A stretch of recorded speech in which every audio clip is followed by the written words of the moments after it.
Muy buenos días, buenas tardes, buenas noches, la hora que sea en el lugar donde te encuentres en este momento. Vamos a leer y a explicar la clase número 9 llamada La Trinidad. Empiezo diciendo, todo lo que hay y todo lo que existe salió de Dios. Es por esto por lo que conocemos a Dios como Creador y nosotros sus criaturas.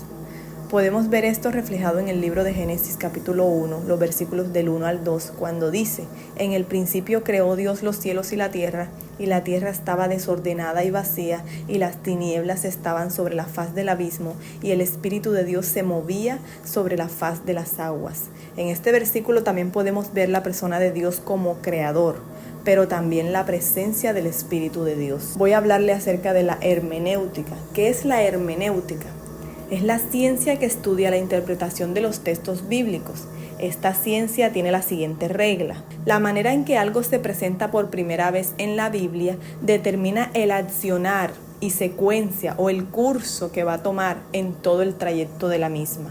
O sea, que cuando nos hablan en el primer versículo del primer libro de la Biblia de un Dios creador, nos da a conocer a Dios como el que crea, el que creó todo. Y a partir de allí vamos a comenzar a conocer otros atributos de Dios, todo su poder y parte de la esencia que Él nos dio a conocer por medio de su palabra. Pero lo primero en lo que hace énfasis la palabra, el primer atributo de Dios, la primera vez que se presenta a Dios en la palabra, que es en el primer versículo, abriendo la Biblia, el primer libro que es Génesis, nos presenta a un Dios creador.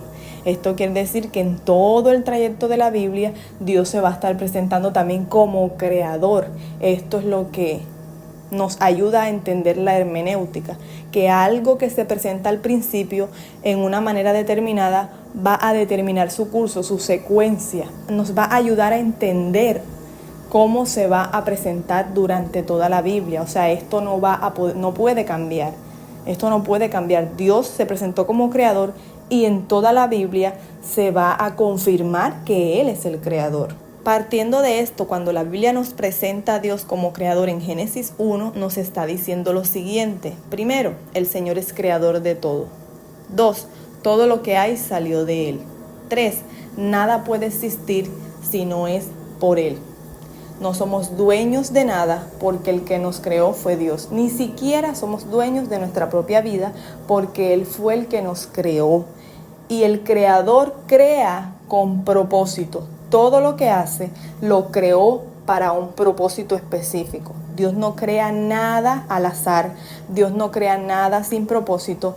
Dios no crea nada porque sí. Todo lo creado tiene una función. Señores, hasta las plantas, las que no dan fruto, son plantas ornamentales, porque todas las plantas no dan frutos. Hay plantas que son ornamentales para decorar, para armonizar la creación de Dios, para embellecer la naturaleza. Ustedes se ponen a estudiar el tema de las plantas, que es un tema tan profundo y del cual la Biblia habla demasiado, porque incluso compara a las personas a árboles que dan mucho fruto. Incluso el mismo Jesús, cuando iba camino a ser crucificado, le dijo a unas mujeres que estaban llorando, que estaban lamentando lo que a él le estaba sucediendo, les dijo: no lloren por mí, porque si esto hacen con la rama que está verde, con el árbol que está verde, o sea, el que está dando fruto, ¿qué no harán con aquellos que están secos? O sea, con las personas que están secos, los que no dan fruto, ¿ya? Entonces él mismo se comparó con un árbol verde. Con esto quiero decirles, todo lo que está en la creación tiene un propósito específico, no solamente las personas, no solamente todas las personas, todos los animales, cada especie de animal tiene un propósito en específico. Cada planta tiene un propósito en específico, cada espacio natural que hizo Dios en la tierra tiene un propósito específico. Dios no creó nada porque sí ni al azar. Todo lo creó con un propósito.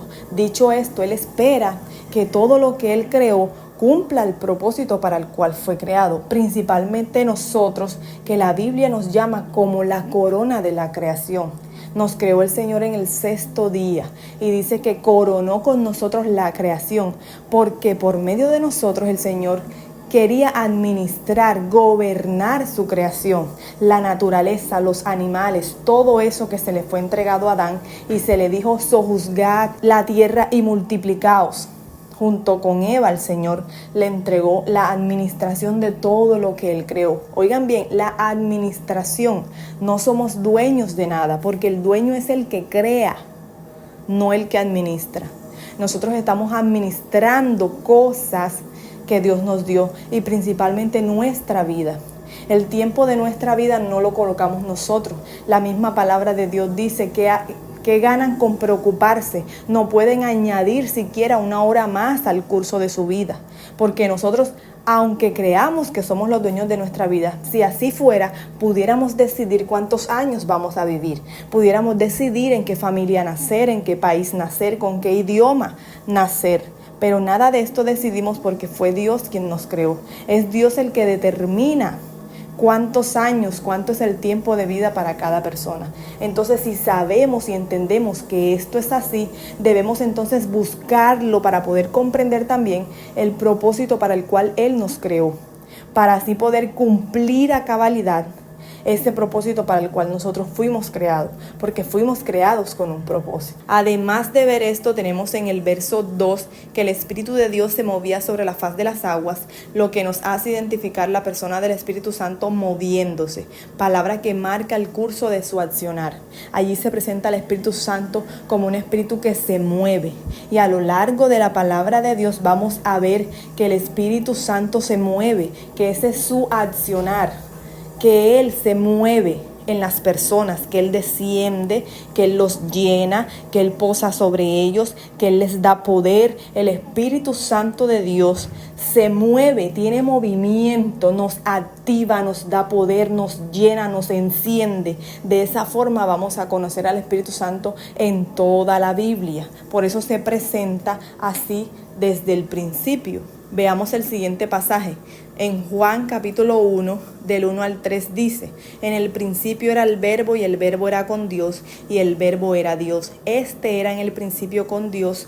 Todas las cosas por Él fueron hechas, y sin Él nada de lo que ha sido hecho fue hecho.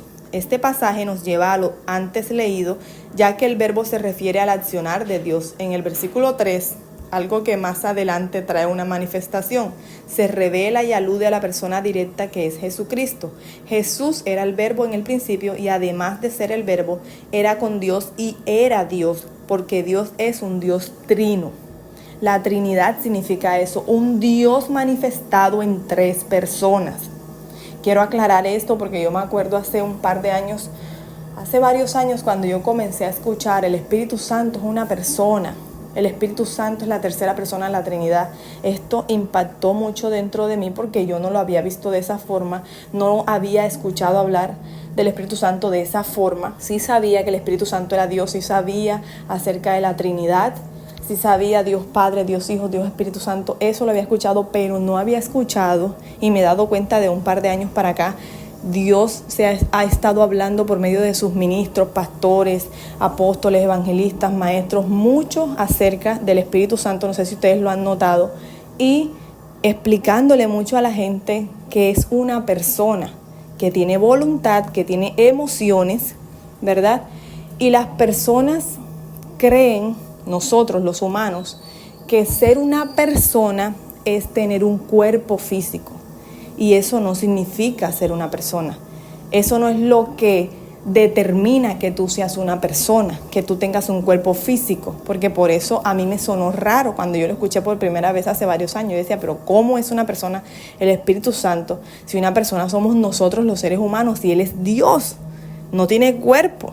Yo decía, Dios, Jesús, la segunda persona de la Trinidad, sí te acepto que puedas decirme que era, porque ya no es, ya está en el cielo con cuerpo glorificado, sentado a la diestra del Padre, intercediendo por nosotros.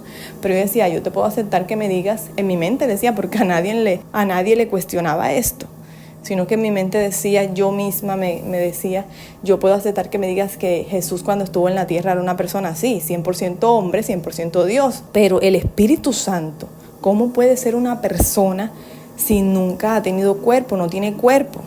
Yo no entendía eso.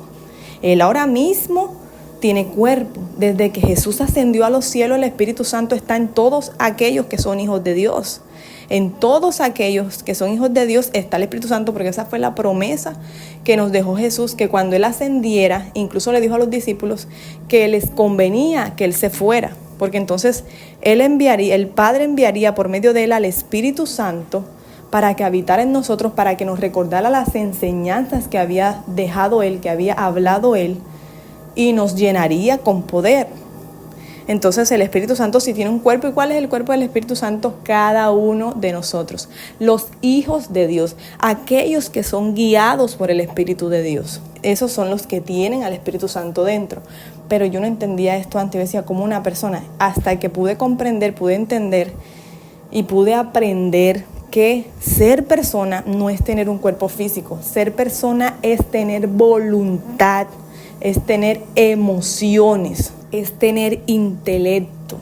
O sea que el Espíritu Santo se puede alegrar, se puede entristecer. Incluso hay un pasaje de la Biblia que dice, hay un versículo de la Biblia que dice, no contristéis, o sea, no hagan entristecer al Espíritu Santo. O sea que se puede poner triste, tiene emociones. El Espíritu Santo tiene voluntad porque decide a quién escoger. Decide lo que quiere hacer. El Espíritu Santo de Dios tiene intelecto porque es capaz de razonar, de pensar, de conocer. Entonces yo entendí que ser una persona no es tener un cuerpo físico, sino tener estas tres capacidades, que es emociones, intelecto y voluntad. Dicho esto, ahora quiero hablar de la segunda persona de la Trinidad, que es Jesús, el Hijo de Dios, el que se encarnó, el que vino a ser hombre como nosotros, el que murió, el que resucitó, el que ascendió, el que tuvo un cuerpo físico aquí en la tierra. Y vuelvo y repito, el Espíritu Santo tiene un cuerpo físico que es toda la iglesia, todos los que son hijos de Dios. Pero hablando de Jesucristo, que tuvo un solo cuerpo material, la segunda persona de la Trinidad, este es al que se le llama el Verbo en la palabra de Dios, en Juan capítulo 1, el versículo 1. El Verbo en el original significa logos, viene de la palabra logos, que significa palabra. La palabra que sale de la boca de Dios, la palabra que sale de la boca de Dios para crear, la palabra que sale de la boca de Dios para ordenar que todo se haga como Él quiere. Ese es Jesús. Eso es lo que representa Jesús. Por eso dice la palabra que todo se hizo por medio de Él, que todo fue hecho por Él, y sin Él nada de lo que existe fue hecho. ¿Por qué? Porque Él es el que se manifiesta. Él es el que se manifiesta, y tanto así que Él es el que se manifiesta, que fue el que vino a morir por nosotros y fue el que los hombres pudieron ver con sus ojos naturales. Entonces Jesús es el Verbo, que es la segunda persona de la Trinidad. Vuelvo y repito, persona no es tener un cuerpo físico, persona es tener emociones, voluntad e intelecto. Juan establece que todas las cosas fueron creadas por Jesucristo en el segundo versículo de este pasaje, porque el Padre es uno con el Hijo y el Hijo es uno con el Padre. Esto quiere decir que no hablamos de dos personas diferentes, sino de la misma persona en tres manifestaciones diferentes. Ahora veamos lo que nos dice el apóstol Pablo en el libro de Colosenses capítulo 1, versículos 16 y 17. Porque en Él fueron creadas todas las cosas, está hablando de Jesús. En Él fueron creadas todas las cosas, las que hay en los cielos y las que hay en la tierra, visibles e invisibles, sean tronos, sean dominios, sean principados, sean potestades. Todo fue creado por medio de Él y para Él. Y Él es antes de todas las cosas, y todas las cosas en Él subsisten. Por eso el mismo Jesús dijo, yo fui antes, yo conocí a Abraham, porque los fariseos hablaban mucho de que ellos eran los descendientes de Abraham, que ellos eran el pueblo escogido de Dios, y alardeaban mucho de ser descendientes de Abraham, y Jesús les decía, parafraseando, ese Abraham que ustedes tanto mencionan, ese Abraham del cual ustedes hablan, yo fui antes de él, yo soy antes de él. Por eso es que aquí dice la palabra, Él es antes de todas las cosas, y todas las cosas por medio de Él subsisten. Todas las cosas por Él subsisten. Y las personas no podían comprender esto. ¿Cómo que tú eres antes de Abraham? O sea, ellos lo vieron crecer, ellos conocieron sus padres, ellos saben de dónde venía Jesús, de Nazaret. Y decían, pero este hombre tiene 30 años. Digo yo que pensaban eso. ¿Cómo va a decir él que fue antes de Abraham? Ni siquiera nosotros, quizás que somos más viejos que él. Hace tantos años que Abraham murió, pero ellos no podían entender que él era el Dios eterno, encarnado. Que su cuerpo material, su cuerpo físico, obviamente no tenía esa cantidad de años, pero él era antes que Abraham, porque él, o sea, nosotros no somos este cuerpo físico que tenemos aquí. Nosotros tenemos un cuerpo físico para habitar en este mundo material, en este mundo físico, pero nosotros somos lo que está dentro de este vehículo, porque este cuerpo es un vehículo para poder nosotros movernos en este mundo. Así habló Jesús. Eso quiso decir Jesús cuando les dijo a esas personas, yo soy antes que Abraham. Y ellos pensaron, ¿cómo eres tú antes que Abraham? Si la edad que tenía no les concordaba, o sea, era imposible que alguien fuera antes que Abraham. Si Abraham había muerto hace muchísimos años y una persona no podía vivir demasiado, no podía vivir así tanto. En esa época no vivía ya esa cantidad de años, pero él no hablaba del cuerpo material en el que él estaba depositado, sino de su ser, de su persona. Él fue antes que Abraham. En este pasaje Pablo está hablando de Jesucristo y este texto nos enseña que todo fue creado, incluso los ángeles, los principados, las potestades, todo fue creado excepto Dios. Porque incluso todo lo que está en el cielo, excepto Dios, fue creado por Dios. Por eso los ángeles en el Antiguo Testamento, cuando se le aparecían a las personas, no aceptaban adoración de las personas. Por más que usted vea un ser sublime como lo es un ángel, no merece adoración. Porque lo único digno de ser adorado, el único digno de ser adorado es el Creador, es Dios. Por eso la palabra de Dios dice que Dios es un Dios celoso, porque nosotros tendemos a adorar cosas y personas, que todo eso es creado y el único que merece y es digno de adoración es el Creador. No podemos colocar en nuestro corazón en primer lugar a nuestros hijos, a nuestros padres, un empleo, una profesión, un oficio, nuestro propio cuerpo, nuestro propio yo, porque todas esas cosas y todas esas personas son cosas y personas creadas. El único digno de merecer alabanza y adoración es el Creador, y este es Dios. Eso lo saben tanto los ángeles, que por eso no permitían, no dejaban que las personas los adoraran. Pero al parecer nosotros no lo comprendemos mucho, porque nuestro corazón tiende a adorar y la gente piensa que adorar es arrodillarse, aunque eso es una manifestación de adoración, eso es una forma de adorar, pero la gente cree que adorar es solamente arrodillarse, levantar las manos, decir yo te adoro.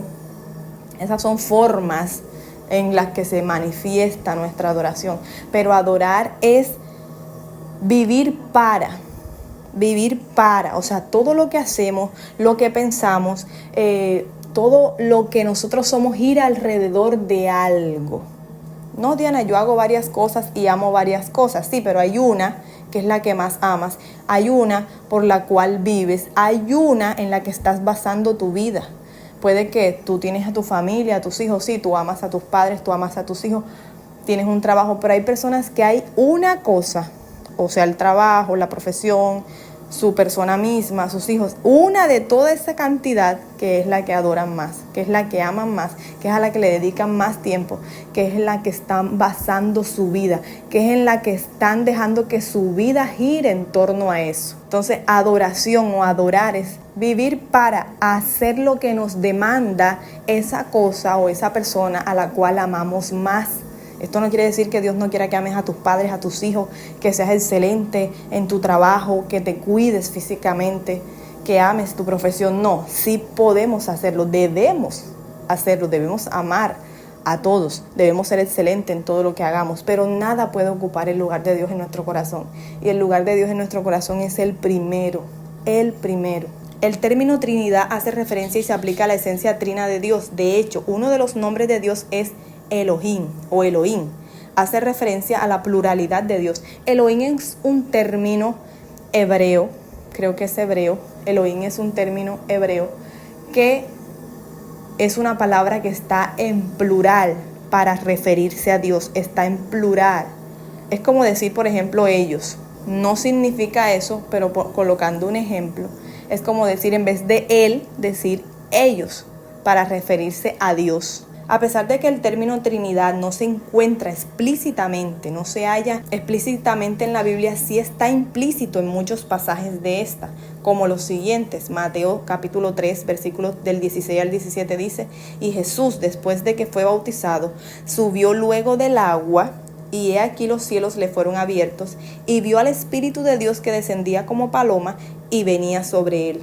Y hubo una voz de los cielos que decía: este es mi Hijo amado, en quien tengo complacencia. Allí se nota muy explícitamente, muy claramente, muy evidentemente la Trinidad. Es imposible de negarlo.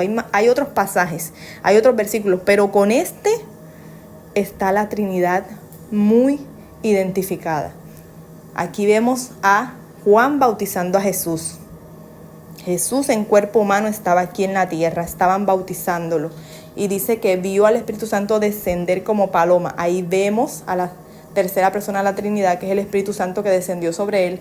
Y también dice que los cielos se abrieron y que una voz salió de los cielos y decía: este es mi Hijo amado, en quien tengo complacencia. Este es el Padre que hablaba acerca de su Hijo. Allí vemos las tres manifestaciones de nuestro Dios Trino. Dice primera de Juan 5, versículo 7, porque tres son los que dan testimonio en el cielo. ¿Cuántos? Tres. El Padre, el Verbo y el Espíritu Santo. Y estos tres son uno. El Padre, ya sabemos que es Dios, miren que lo menciona. El Verbo, que ya les expliqué que es Jesús. Y el Espíritu Santo. Otro versículo que nos deja muy claro el tema de la Trinidad, que nos hace ver a este Dios trino manifestado de tres maneras diferentes, en tres personas distintas. La doctrina de la Trinidad es una de las menos comprensibles para los estudiantes de la Biblia.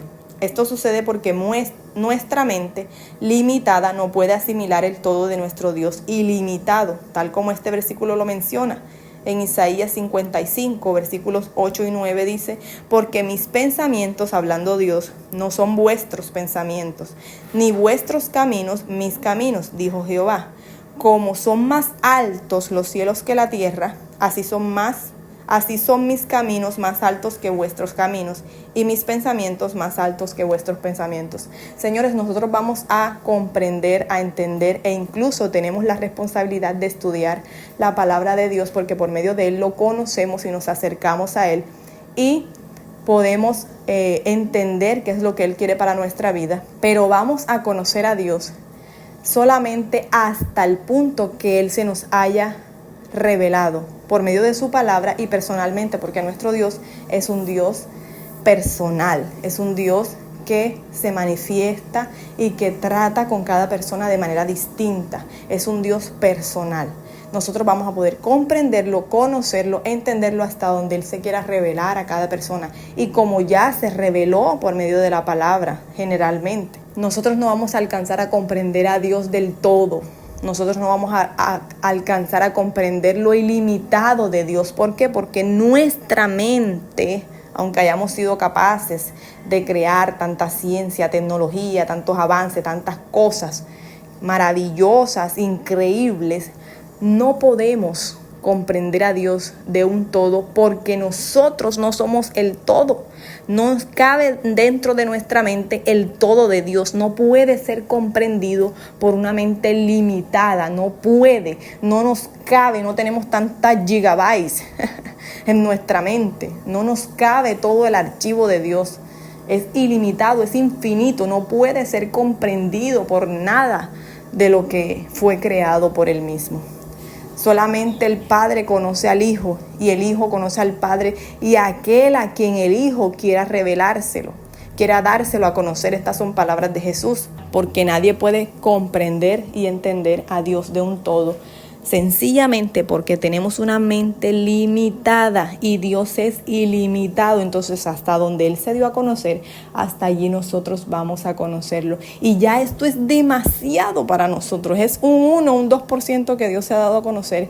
Y esto nos impacta, nos quebranta, nos transforma, mueve la vida de muchas personas. ya esto es demasiado. Entonces imagínense todo aquello que no vamos a poder comprender. En todas estas clases Dios me ha permitido explicarle muchas cosas, doctrina básicamente, porque es de doctrina estas clases, acerca de su palabra, cosas que podamos nosotros entender y poder llevar una vida cristiana conforme a su voluntad. Pero esto no es el todo de Dios. Esto es lo que Él quiere que nosotros aprendamos, pero vamos a seguir aprendiendo más. Nosotros tenemos que disciplinarnos y disponernos a seguir estudiando más su palabra, a seguir conociéndolo más, sabiendo que aquí en la tierra no vamos a alcanzar nunca, mientras estemos en este cuerpo limitado, a comprenderlo totalmente, pero sí lo suficiente. Y me atrevo a decir más de lo que necesitamos para poder vivir, para que nuestra vida pueda ser transformada, para que podamos ser llenos, para que podamos estar plenos, para que podamos caminar conforme a su voluntad, para que podamos vivir dentro del propósito, dentro de la asignación, para que podamos cumplir a cabalidad aquello para lo cual nos creó. Es necesario conocer a Dios, porque no podemos amar aquello que no conocemos. Es necesario conocer a Dios, porque si lo conocemos es imposible que no lo amemos. Y si lo amamos es imposible que no lo obedezcamos. Y si lo obedecemos es imposible que no nos vaya bien. Es imposible que no prosperemos. Es imposible que Él no nos bendiga, porque Él no nos está pidiendo que lo entendamos completamente. Dios nunca ha pedido que lo comprendamos completamente. Él sencillamente pide obediencia. Y aquellos que le obedecen son aquellos que lo aman. Dios les bendiga.